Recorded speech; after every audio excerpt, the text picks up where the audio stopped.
Hi, it's me, Val, your favorite English teacher. Remember, welcome to my YouTube channel. Choose any video and play it in the background while cooking, driving, cleaning, doing anything else if you want to have some extra English in your life. Let's go! Today, I would like to talk to you about video games, and specifically video games that I have played recently. The most recent game that I've played is Spider-Man Miles Morales. This is not the first game of Spider-Man, but unfortunately, I didn't understand that early enough, so I just got this one, and this is the first Spider-Man game that I've ever played in my life. Maybe that's why I didn't really become a fan of this one. I don't know. It's a nice game, and that's pretty much everything I can say.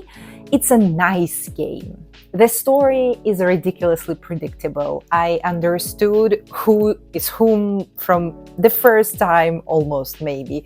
The first time I saw some characters, and it was super clear what is going to happen. It was super clear who is the villain in the story and who is the second villain in the story. The story is not going to surprise you. It is interesting to play though, because it's open world. You can explore the city, you can fight some criminals along the way, and this really saves the game. There are side quests that you can finish, that you cannot finish if you don't want to, which also saves the game in general and gives it extra points. The final battle is also really nice, because if I compare it, for example, with Hogwarts Legacy, which is a different story, different kind of game, but in Hogwarts Legacy, when I played the final battle, I didn't feel like it was the final battle. You know what I mean? Along the game, I've met some more serious villains, or like some more serious wizards that I had to fight, and those fights were more difficult than the final battle of the game. I was very disappointed with Hogwarts Legacy. I will not even mention it here. I've already said everything. The story is nice, but I was disappointed, and I am looking forward to the second game.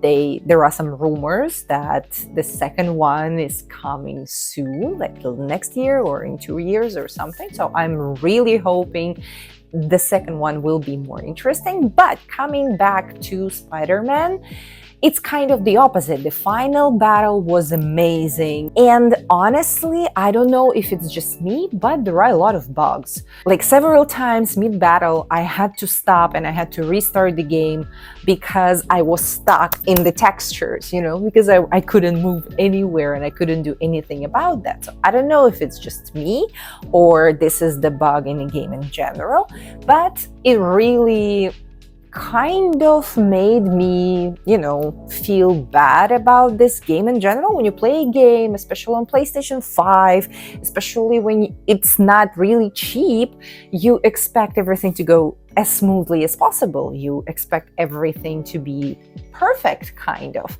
But I can't say this about this game. There are some bugs, there are some situations where you had to restart the game. Again, don't know, maybe it's just me, but that's what I'm doing here. I'm sharing my experience. So if I had to rate it out of 10, I would probably give it a 7. It's not the worst game in the world. It's definitely worth your time if you like these kinds of games. But would I play it again and again because it's so amazing? Probably not.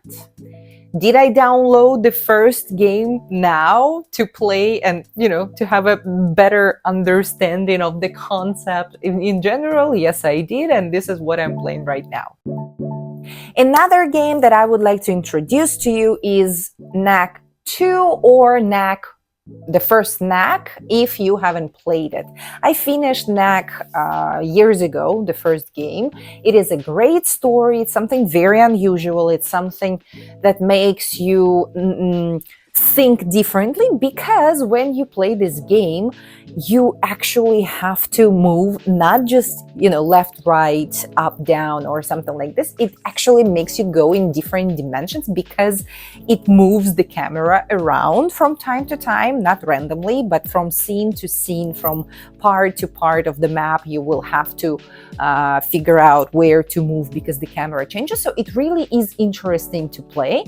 You have to fight, you have to learn different moves. In the second game, in Knack 2, you can actually play with somebody. So right now we're playing this game with my boyfriend. In first Knack, you couldn't do it. In first Knack, it was just one player, single player game, but now it gives you the option to play together, which is amazing. We have a lot of fun playing this game together. So absolutely, I'm in love with the first one. I'm falling in love, because we haven't finished yet. I'm falling in love with the second one. It's definitely worth your time.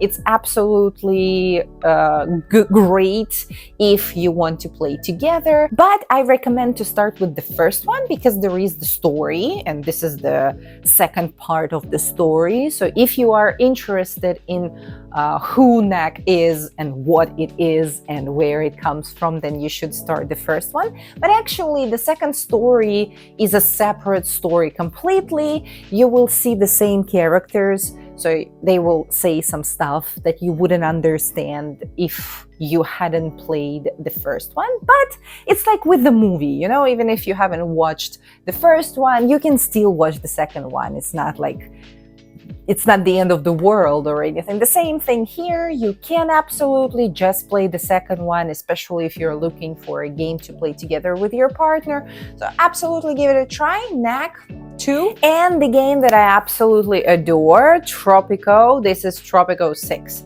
So let me tell you the story. When I was a kid, I had this game on my PC. I had a lot of games on my PC, mostly strategies. I loved them. I still do.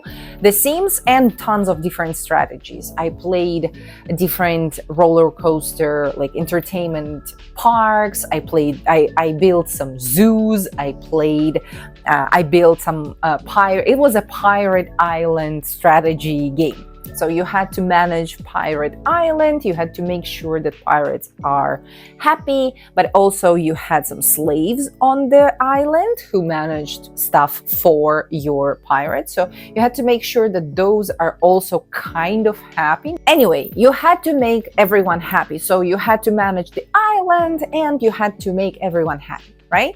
And this is the game that I played like all my life, all my childhood, and when I became an adult. I still have my old laptop with my old games that I play from time to time. I absolutely love it. And I knew that there are more of Tropico, 3, 4, and so on, but I've never played them because they weren't for PC anymore. Maybe some of them are, I'm not sure, but ever since we got PlayStation and started playing games on PlayStation, I didn't download any of the strategies because for me, it's super uncomfortable to play strategies with joystick, and it's totally a habit. But for me, if I play strategy, it should be PC or laptop. I should use my mouse, and this is kind of totally the habit that I got, and I wasn't ready to break it. I didn't want to ruin it for myself, and especially the last version, Tropico 6, was kind of expensive, and I wasn't sure if I wanted to spend this money, because what if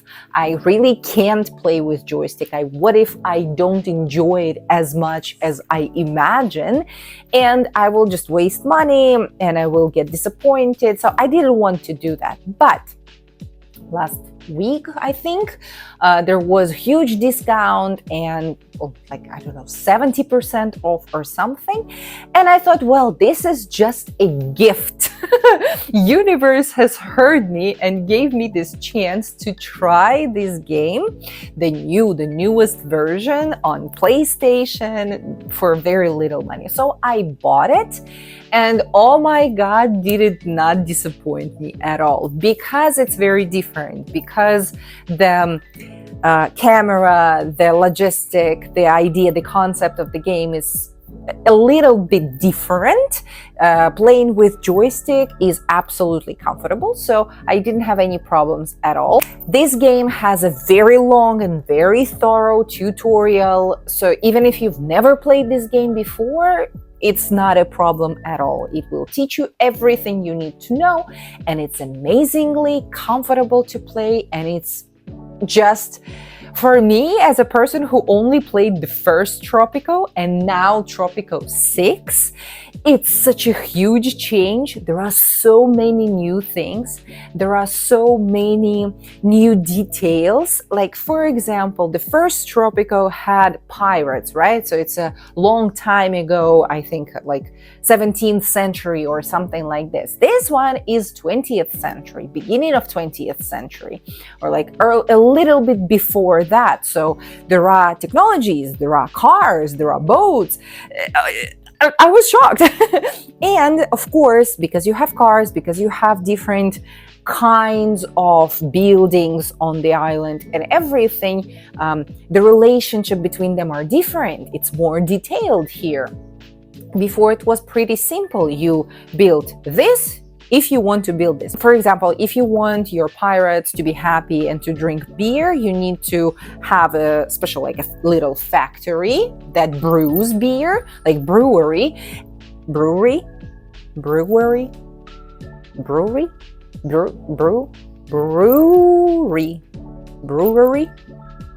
Anyway, because it comes from somewhere, right? They have to brew something. So you also need to have a farm. So you build one building, you build second building, that's it, everyone is happy. Here, however, it's a very different relationship. It's more complicated, just like in our real life these days. You have to not only build farm and brewery, you also have to make sure that the goods from one place are moved to another. And you also have to make sure that there is a road that leads from one place to another. If you don't have a road, goods cannot be transported. So it's a lot more detailed and a lot more complicated, and I absolutely love it. I have finished the tutorial and I have just started the actual story. So I think I've finished one chapter, or I'm not sure, maybe two. So I am still playing and I haven't finished, and I don't think I'm gonna be done with it anytime soon. I really love it. If you are into strategies, absolutely give it a try. When you play this game, you have to turn off your moral compass, I guess, a little bit, and just remember that it's a game, because technically in this game you are supposed to be a dictator of this little island, and you have to make sure that military controls citizens and stuff like that. But at the same time, it's your choice. You can always be the ruler, the leader who actually cares about all people the same way. You can actually even choose. You don't have to be the dictator. You can choose constitution, democracy, and stuff like that. So it's really up to you. But originally, because this game is based on the original Tropico, and original Tropico was about pirates and slaves. There is no democracy whatsoever. So pretty much the same thing happens here. You are supposed to be the dictator of this island, independent country. But again, of course, it's up to you. You don't have to, but just, yeah, remember it's a game. And if you have a little fun with it, you can actually enjoy it very much from this side as well. But yeah, if you love strategies just like me, and if you like these kinds of games, absolutely give it a try. Tropico 6, PlayStation 5. If I have to rate it to, it's absolutely 10 out of 10. And let's talk about shooters. I don't only play strategies, I also love shooters. Ever since we got our first PlayStation, it was PlayStation 4 8-9 years ago. I got it for my boyfriend's birthday. We started playing Warface. It was the only shooter we had because it's free. You can upgrade inside, earn ranks and stuff like that. For example, you can see in this game I've played, only on my account, I played 619 hours, and on Curiel's account, it's maybe a little bit less, because at some point we started focusing on developing one account, because we cannot play together. We have to play one by one. So we just focus on upgrading and improving one account so that both of us can use good weapons, armor, and stuff like that. So yeah, mostly we played Warface together on the same account, but unfortunately, I cannot stress this word enough. Unfortunately, they decided to close the servers, and in August, this game will stop being available. So I am super upset. So many hours, so much practice. You know, I can say that I'm even close to being good. I have my good days, I have my bad days. I am not consistent with shooters at all, but I really don't care. When I go to shooters, I usually go with stressed mood, so that's a perfect stress release kind of game. So for me, and I always played team deathmatch. That means that as soon as you respawn again and again and again, as many times like as you want, as long as the game lasts. And one game was around like 10 minutes, I think. Yeah, we have 2 teams, but technically everyone is by themselves. No one cares about anybody, no one saves anybody, no one helps anybody, pretty much, you know, mostly. So it was just a stress release game for me. But we enjoyed it very much, and I'm very upset that they're closing this game. But as soon as we found out that this game is going to be done very soon, I understood that, well, I need to find another shooter, because I enjoy shooters from time to time, and I need to find another one that I can play instead of this one. And it's better to do it now, because Warface is still available until August. And so I thought, okay, so if I start now looking for another shooter, I have some time. You know, when you download one game, you don't like it, you want to go back to something you already know. So that's why Warface is still on my PlayStation, and I still play it sometimes. But I was trying to find another shooter for the time when this one will not be available anymore. And I found something.